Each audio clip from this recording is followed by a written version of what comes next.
everybody, welcome back to my channel. I'm Christy and this is Beans. We just got him and his brother today. Say hello to Beans. I'm not sure where Bandit is, his brother, but Beans wanted to be in the video with us today, so he's going to be my helper. Yeah, you want to be my helper? You can go sleep. There you go. Alright, today's video, I just want to focus on the Dylan part of the PCA because there's so much out there about Dylan and what did she do during that 7-hour and 33-minute gap of time. And even I was like, what the heck, did she just go to sleep? Like, why didn't she call 911? There's Steve. And I did some research into the whole fight, flight, fright phenomenon. And, you know, I had questioned if she was that scared, how did she give such a good description? And we're going to get into all of that. I've made all kinds of slides to share with you. And like I said, we're just going to kind of go over the first, I want to say it's like the first 5 or 6 pages of the PCA and kind of break it down and use visual aids to kind of help us orient ourselves with what we've read and look at what it might have been like from Dylan's perspective. So let's start off with who Dylan is. We know more about Dylan than we do about Bethany, for sure. What we know about Dylan, now, I put 21 years old. I've heard everything from 19, 20 to 21, but I put 21. She's from Boise, Idaho, which it looks like I misspelled. Of course I have a misspelling. She's a member of the University of Idaho Pi Phi sorority, along with Bethany, Maddie, and Xana. One of the 2 roommates who were not attacked, and she witnessed BK as he left the house.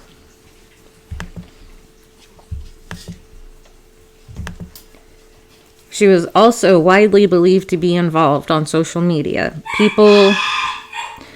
There was so much said about her and really not a lot about Bethany, but for some reason people were very suspicious of Dylan being involved in what happened. I never really was, but if you go to any social media platform or forum, it's there. Even now, people are still saying she's involved. It's crazy. Her boyfriend was also scrutinized on social media as possibly being involved. And initially, we believed that she was asleep on the first floor with Bethany, but now, from the probable cause, we know that she was actually on the second floor in what we thought was a vacant bedroom. So she was on the same floor as Xana and Ethan. And Bethany doesn't come up a lot in discussion or even really in the PCA, but she does come up in the first part. So I wanted to explain who she is. She's also a member of the U of I Pi Phi sorority. She slept in her first floor bedroom and apparently didn't wake up. She saw Xana and Ethan at the Sigma Chi party that night. She's rumored to have made the 911 call after finding Dylan passed out. We still don't know about this 911 call. If Dylan is the one that dialed 911 and then passed out and somebody found Dylan, or if Bethany found Dylan passed out, we don't know. It's all speculation. And she was never thought to be involved on social media. Like I said, her name really doesn't come up much at all. Okay. So like I said, Bethany saw Xana and Ethan at the Sig Chi house at the party, and she said they were there on November 12th through the 13th from 9 p.m. on the 12th till 1:45 a.m. on the 13th. I'll put you down, Beans. See if he wants to go wander around. Then we know that Kaylee and Maddie were at the Corner Club from 10 p.m. on the 12th till 1:30 a.m. on the 13th. And this is verified by the surveillance image that was released, which you can see in the corner. The next thing we know of the girls was this video of them walking to the Grub Truck. This is after they left the Corner Club, headed for the Grub Truck.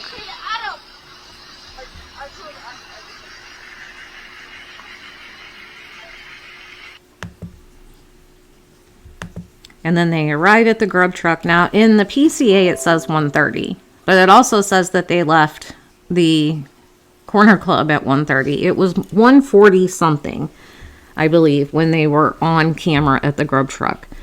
I want to say 1:42, but that could be wrong. But we do know that they left there at 1:56 a.m.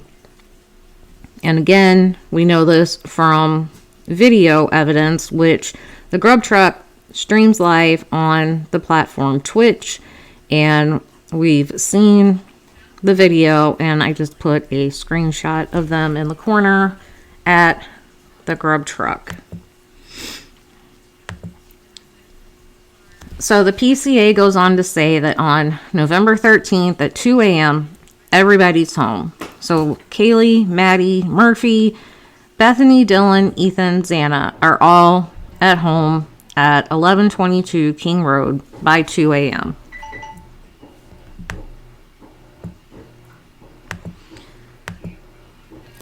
Now at 4 a.m., everyone is supposedly in bed, not necessarily sleeping, but at least in their rooms.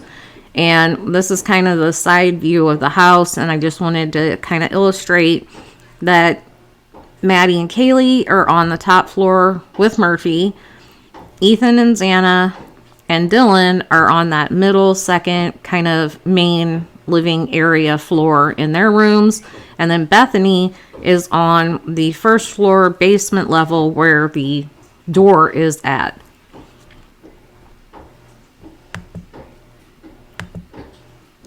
And this is kind of in the daytime. We have Kaylee and Maddie. They were eventually found in Maddie's room on the first floor, Murphy in Kaylee's room, Xana and Ethan in Xana's room. You can kind of see it actually better on the nighttime picture, but that's just the same view at night. That's where everybody was, the windows, etc. So we know from the probable cause affidavit that Xana was still awake. She got a DoorDash delivery. It says at 4 a.m. Now, I don't know if that is exactly 4 a.m. that it came. I don't know if they had like a time-stamped receipt or the picture that the delivery person took or what, but it said 4 a.m. So at 4 a.m., she's getting a DoorDash delivery.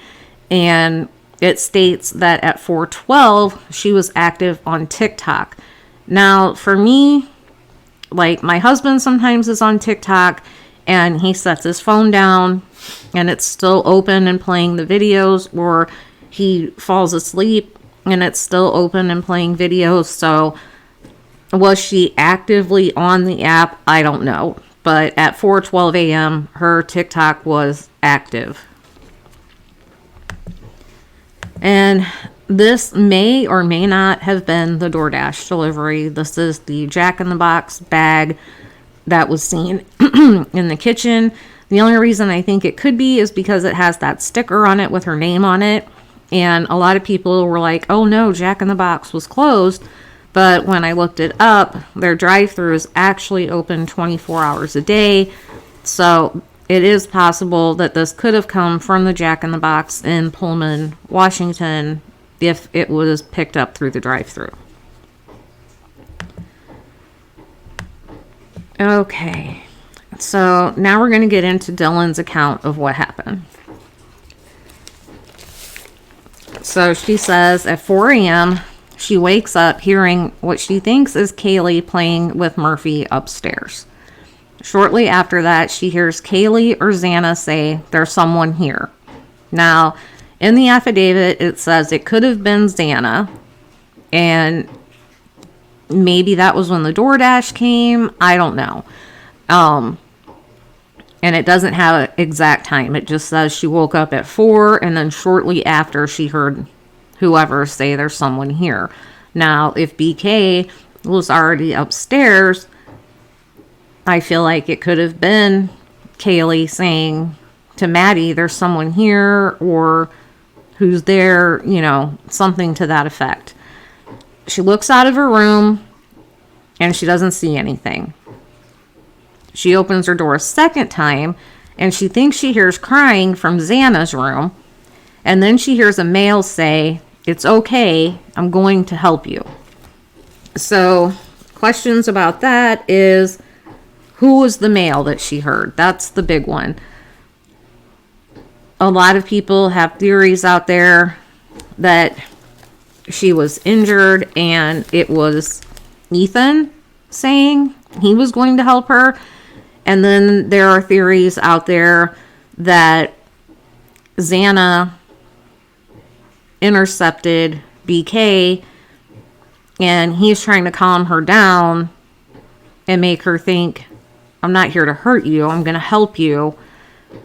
Which I can kind of see because in my video where I was comparing BK and BTK, I told you there were several times that BTK comforted his victims. He would give them a pillow to make them comfortable. He would get them a glass of water, let them have a cigarette, you know, different things like that. So one theory that's out there is that she was either going to the kitchen, coming back from the kitchen regarding the DoorDash, putting the bag in there or, you know, throwing something away, whatever. And he came in through the slider, and that's when this whole interaction happened. Another theory is that he was coming downstairs as she was going either to or from the kitchen, and he had blood on him, which caused her to cry out, and he was like, it's okay, I'm here to help, I'm not here to hurt you. So, could be either, could be neither. So, this is Dylan's room with the door open. Now, if she opens the door, this would be her view if she looked toward the stairs. This is the view from Dylan's room into the kitchen, and you can see the slider where the red dot is, where he exited. And this is her view as she looks towards the living room, which Xana and Ethan's room is around the corner to the left in this picture, so she obviously can't see to their room. But if she's looking out and she doesn't see anything and she hears something, she might think maybe it's Xana's TikTok. She doesn't know, but she doesn't see anything.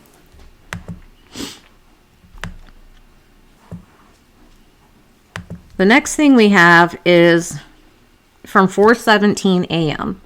This came from the 1112 King Road security camera, which I have the arrow pointing at here.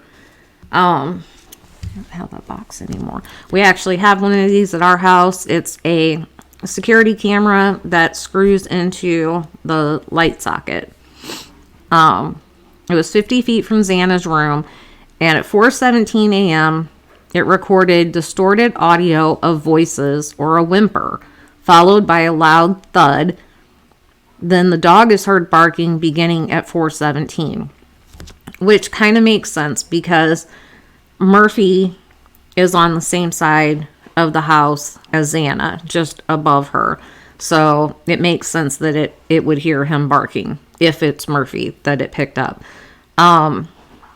There is audio out there that is allegedly this audio that has been leaked. I'm not running with that because I'm taking everything with a grain of salt right now. If it didn't come from the police or it hasn't been confirmed, I'm not going to put it out there like this is a fact. This is the audio. And if it was my kids, I don't want that out there. The end is a bit disturbing because if it is the audio, we hear Ethan loudly screaming at the end. So I don't want to put it out there, but if you want to hear it, it's out there. You can find it and listen for yourself and decide if you think it's real or not. So Dylan's account continues that she opened her door a third time.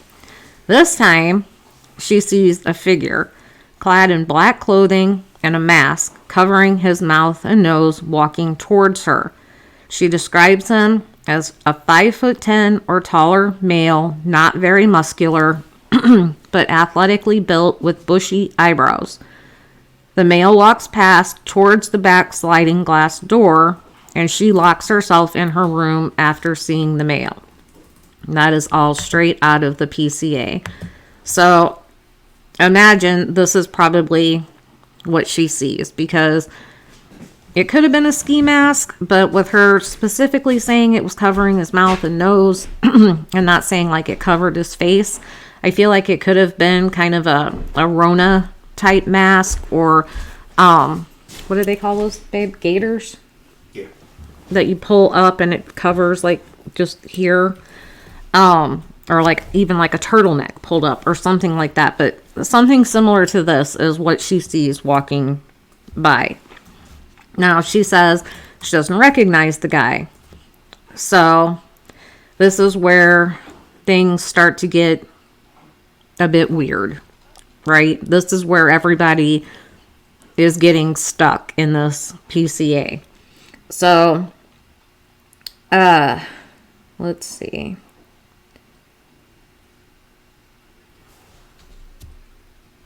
They confirmed that he did walk by her door because they found this latent shoe print outside her door, and the sole pattern matched the sole of a Vans type shoe. So that is actually a Vans sole that I have in the picture. And it kind of confirmed his path of travel towards the slider, where she said that he was headed in that direction. Next we have, now this is just kind of like a rough, just to help you kind of visualize. So at the top we have Xana's room. I don't know if Ethan was on the bed. They didn't say. They said Xana was on the floor, so she's on the floor. And Ethan, I put him on the bed because it didn't really say. We've got Dylan over here in her room at this bottom corner. And then I've got BK walking by towards the kitchen. Just so you can kind of visualize what's happening. He would have been coming from, I think, my theory is from the direction of Ethan and Xana's room and headed out through the kitchen. My theory is that he started upstairs. So this is Dylan's door. I think a lot of people, when you read the PCA and she talks about opening the door, I think in a lot of people's minds, we're picturing her opening the door, right? Like completely opening the door. I actually think it was more like this, or maybe even not that wide. Just opened it a crack enough to kind of just peek around, right? So keeping that in mind, that it's not fully open, this is her line of sight. So you can see I've got Dylan in her room, and I've got the blue arrows of what her line of sight would have been. Now, in that green circle, is that good vibe sign that we've all seen, that neon sign, right? It's hanging on that wall. So BK's walking by. You can see him behind. I've got the light coming out from where the light would be shining. It's over his face. So he's got the neon shining in his face. He's probably got tunnel vision. He's done what he came to do. He's probably tired. Maybe he's injured. We don't know. All he's thinking is getting out. So, did he even see her? Did he even see her?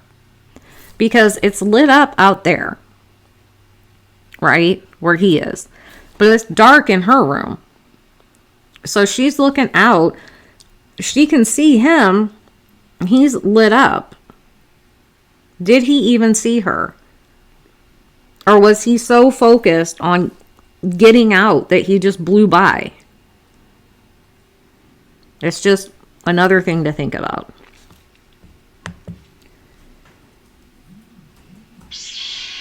Okay, now into, well, my slide. Did he even see her? And when I was thinking about that, I'm like, okay, did he see her?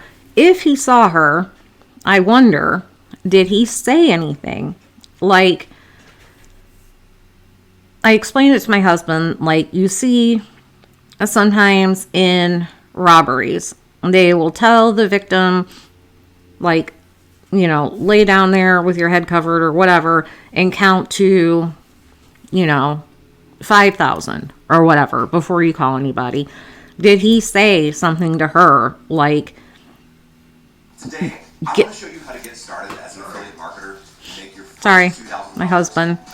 So why 2,000? Get back in there and don't call anybody for X amount of time, or just get in there and keep your mouth shut, or I'm coming back for you, or something to that effect. And another question I have is, she got all the detail on his face, right? We know he left the sheath upstairs. Where was the knife? Did she see the knife?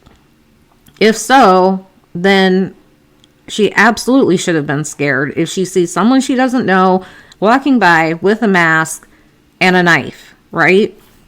But the last question I have up here is, why was Dylan spared? Was it because he didn't see her? Was it because he just wanted to get out? Or was it because he told her to keep her mouth shut? We don't know. But because she stayed in her room and only peeked out when she thought she was hearing things, it probably saved her life. Had she called out like, hey, what's going on? Or went to check and see, why is Xana crying? I guarantee you Dylan would not be with us today. So, what did Dylan do? That is the biggest question that we have, right? Did she pass out or fall asleep? That was my first question. I'm like, okay, you see this guy, you lock yourself in the room. What the hell did you do for almost 8 hours? Did you just fall asleep? I mean, you're supposed to be scared, right? Did she go to check on the others? That's a big one. Because if she's scared, and I'm not talking like immediately after she saw him, right? But at some point in that 7.5 hours, did she not realize, okay, nobody's come back, the house is quiet? Did she go check on the others? If she didn't go physically check on the others, it takes me to my next point. Did she try calling or texting the others?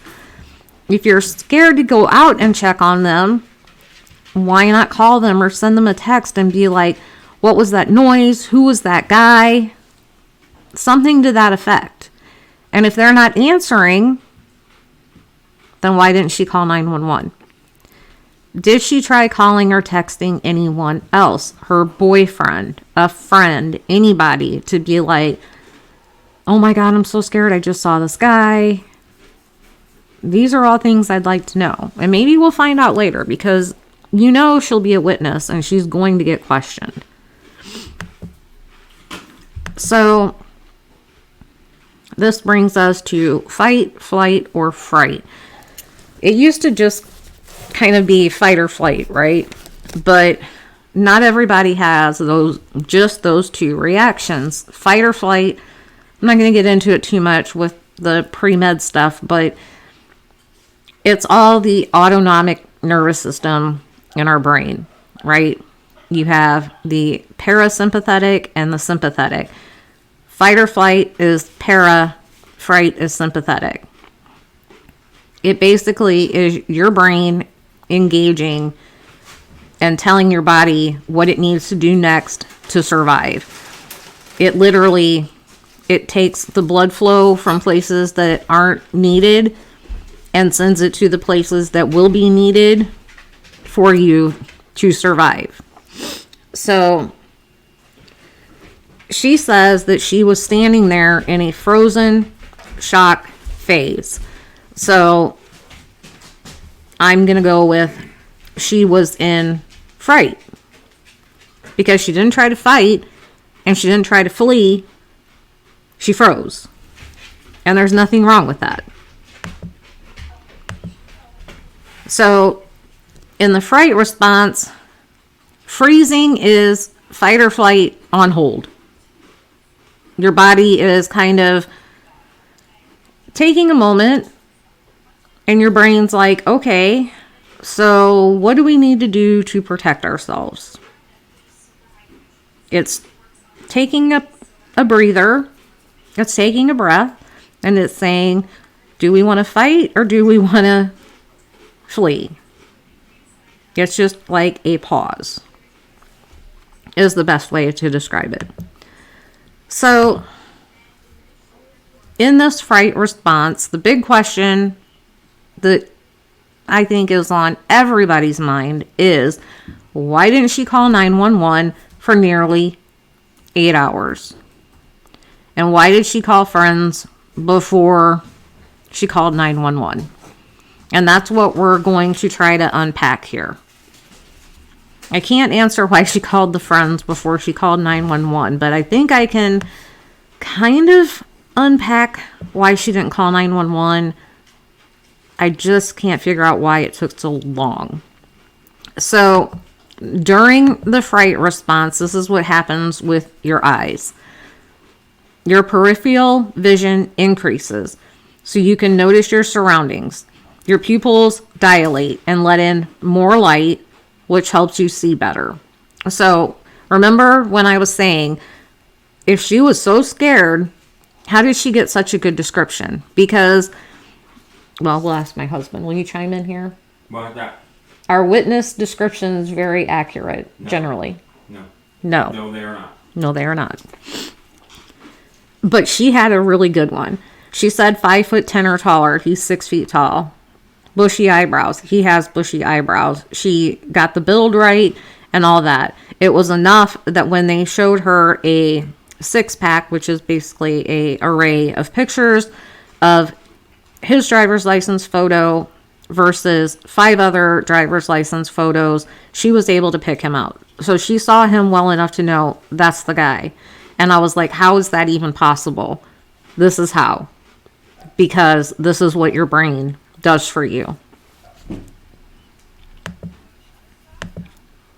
It also perks up your ears and your hearing becomes sharper.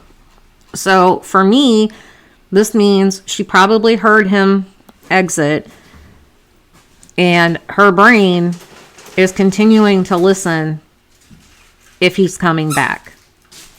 It's listening for footsteps. It's listening for any little sound, which means she probably hears Murphy barking. So I feel like she was aware of what was going on around her, aware enough. But yes, she's still scared. And again, it's fine. So then I start asking myself, how is it going to, excuse me, how's it going to affect her memory? Is she going to be so scared that she forgets what she saw? Like maybe she saw it very clearly. And I've literally, in trauma situations, I have gaps of things that they're just gone. They're just gone. I cannot remember it. I can have people tell me this, and this happened. I cannot remember it. And that's another way your brain protects you. There's certain things that are so traumatic that your brain does not want you to relive it. And it won't let you. And I can 100% tell you that's true, because I have gaps like that surrounding certain situations.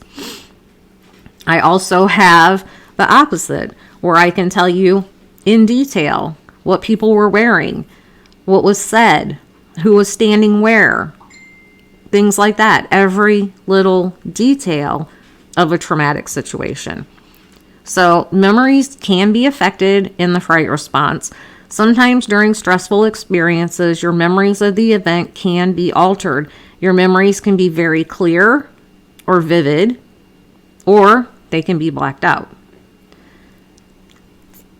Maybe part of what happened for her is blacked out, and maybe seeing him is quite vivid.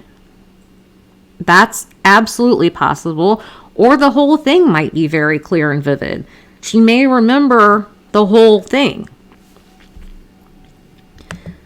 And then, I've said it more than once.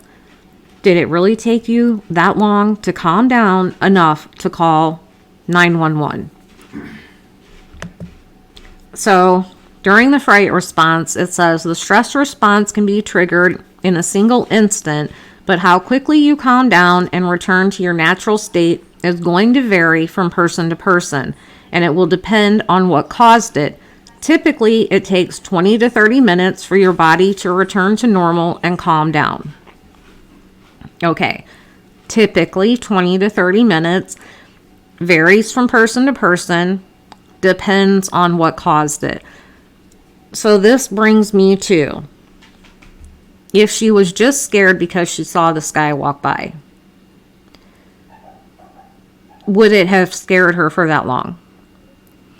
If she went and checked on her roommates and saw what happened, and she freaked out and ran back to her room and locked herself in her room, could she have been freaked out for 7 to 8 hours? Absolutely.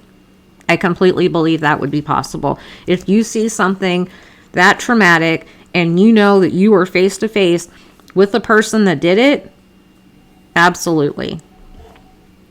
I still think it's a very long time for 911 to be called, but I'm giving the girl the benefit of the doubt because of what she's gone through. So, was she really scared? And this is a real question for me. So, did she think it was just someone she didn't recognize that had come over? Now, why I say this is because we know it was kind of the party house and several roommates, and people are kind of in and out of there. We know they were kind of loose with the door code and things like that. So did she think it was someone that came over to visit one of the other roommates and she just didn't know who it was? So she was just like, I'm locking the door. This guy looks weird. Or did she instinctively know this guy didn't belong there? Which kind of again brings me back to, did she see the knife, right? And then I've heard this out there, so I thought I'd add it in. A lot of people said, did she think it was some sort of prank? Like a fraternity prank, or, something like that. Like somebody came in just to scare them and succeeded. Did she think it was something like that? Okay. Either of those two, if you think it's a prank or you think it's some weird guy that you don't recognize, I don't think it scares you to the point of waiting that long to call 911 necessarily. Either of those two, I think, prompts you to try to get a hold of one of the other roommates to see, who is this guy, what's going on, that kind of thing, in my mind. But that's me. That's how I would react. I don't know Dylan. I don't know how she would react. And in my house, I know who belongs here and who doesn't. So for me, if I see somebody and it's not my husband and it's not my daughter or one of my sons or daughter-in-laws coming to surprise me, then I know something's wrong. And obviously I'm going to call 911 probably after I shoot them. But that brings us to, did she think it was an intruder? Okay, if she thought it was an intruder that didn't belong there, that maybe was robbing them, because you're not going to necessarily jump to worst case scenario, but maybe it was someone there to rob them or whatever. So yeah, that scares her, and she locks herself in her room. But again, when it gets quiet, why aren't you checking on your roommates to make sure they're okay, given that you had heard these noises and what you thought was crying earlier? And then, like I said, my big question, did she see the knife? That to me is everything. If she saw the knife and she saw the blood, then yes, that is going to absolutely strike fear in you. Again, I would think you would be checking on people, but maybe in that fright response, she just couldn't. And lastly, it's more of a point I want to make about everybody that it was really coming down hard on her. How could she have known her roommates had been injured or killed?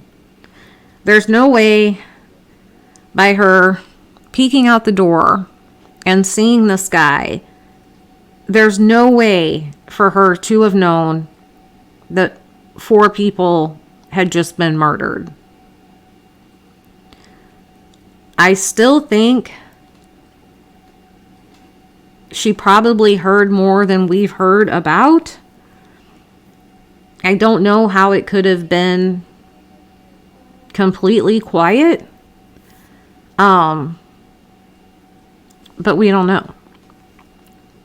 They only gave us in that PCA what they had to, right? They're not putting it all out there. So we don't know if there's more.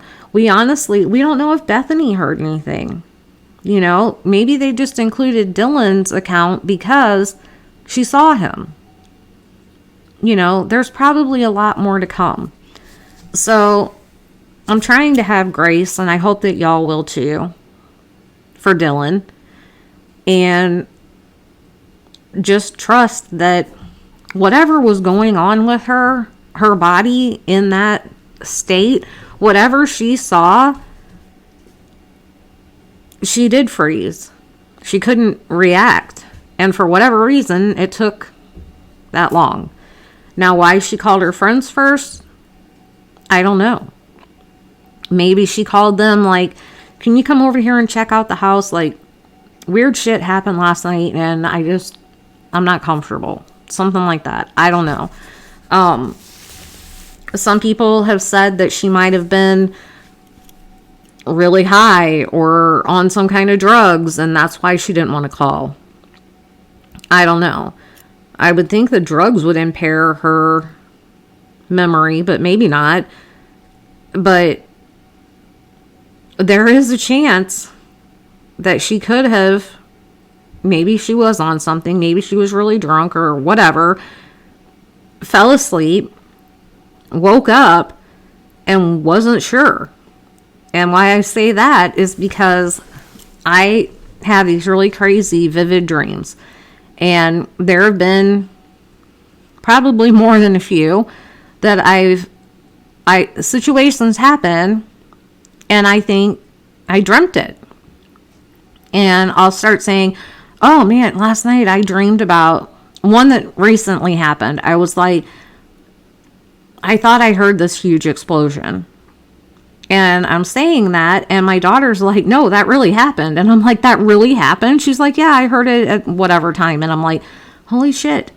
I mean, sometimes things happen and like I'm awake and then I fall right to sleep or whatever. And then I wake up again and I think I had to have dreamt that. There's been several times that things have happened that I think I had to have dreamt that. That couldn't have really happened. And then come to find out, yeah, it did really happen. So, you know, is there a chance that she thought all this crazy stuff that was going on in the house that night was just like a dream or a figment of her imagination? Sure. I mean, anything's possible.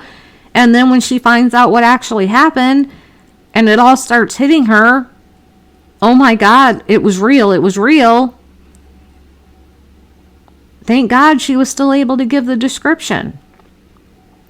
So until we know more, which we may never know, there may not be a good explanation about that 7-hour and 33-minute gap and what she did during that time. Did she sit in the corner awake, like just terrified? And why all of a sudden at noon was she not terrified anymore? I mean, did she fall asleep and then just naturally wake up at that time? The only one that knows is Dylan. And unless she tells us, we're never going to know. We just have to accept that what she remembers gives us a time frame. What she remembers helped get this guy arrested. And in the end, that's more important than what she was doing for all that time. Because honestly, if she had called 911 as soon as he walked out that door, from the sounds of it, the roommates couldn't have been saved anyway. And I know that sounds awful, but it wouldn't have changed the situation other than it would have put police on the trail sooner. But as far as saving lives, I don't think that the time gap matters. I'm pretty sure they were gone. And then just to kind of wrap up this video to lead in to the next one, which I'm going to break down the next part of the video, which is kind of what BK was doing that night. This is the upstairs. Got Murphy over in Kaylee's room. And then, let's see if I can kind of make this bigger.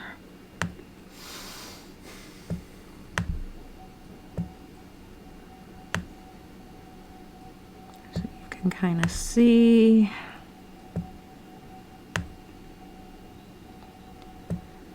So hopefully you can see that a little better. We've got Kaylee and Maddie on the bed, and then that red arrow is pointing. I actually got the knife sheath laying on the bed. They said looking from the door, it was on the right side of Maddie. So that's what happened upstairs. And like I said, I believe that happened first. I think if Kaylee was in her room, he had her leave Murphy in her room and brought her into Maddie's room. If they were already in bed, if she was already sleeping in there, if Murphy was in there, I feel like he had her put Murphy in the other room, or he put Murphy in the other room because he did not want to be bothered with the dog or take a chance on getting bit by the dog or whatever. But one way or another, Murphy was put in that room, I think, because of BK not wanting the nuisance of the dog.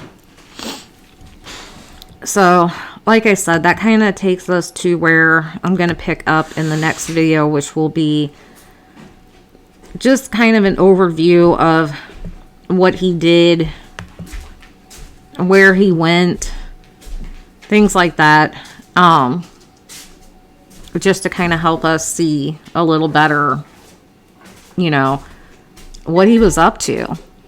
And in that video or another video, I kind of want to get into the whole thought process. You know, I want to talk about how long he had been scoping out their neighborhood and why that might be. How did he pick them? Things like that, you know. And we may do that one live, because I think that would be a good discussion for us to all kind of put our own ideas out there about. So that's it for today. Thank you for spending part of your day with me to kind of go over the whole Dylan situation. Like I said, try to give her a little bit of grace and try to put yourself in that position, not as yourself, how you would react, but you know, we don't know what she's been through in her life. You know, she's a young girl and we don't know, but try to give her some grace. Pray for the families of the victims, pray for the surviving roommates, and good job to the police. I want to keep patting them on the back, because they had done so much more so quickly than anybody thought, and they did a really great job. So until next time, everybody, please take care of yourselves, enjoy the rest of your day, and as always, I will see you all in the next one.